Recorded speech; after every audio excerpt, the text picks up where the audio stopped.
কতটা খারাপ লাগে তাই না, যখন তোমার কাছে হাজারো অপশন থাকে একটা মানুষকে চিট করার, কিন্তু তুমি তবুও লয়াল থাকো মানুষের সামনে, মানুষটার কথা ভেবে।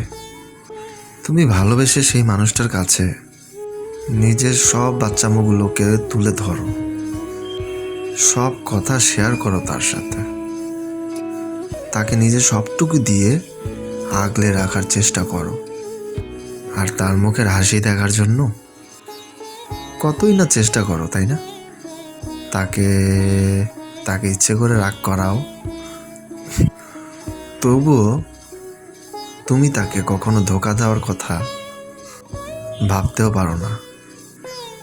তারপর সেই একদিন তোমার লয়ালিটির কথা ভুলে যায়, তোমার ভালোবাসা ভুলে যায়। সে মানুষটা তোমার সাথে থাকলেও অন্য কাউকে মনটা দিয়ে দেয়। যে মানুষটাকে তুমি সবটা দিলে সে তোমায় ধোঁকা দিয়ে দেয়। খুব খারাপ লাগে, তাই না? খুব খারাপ লাগে।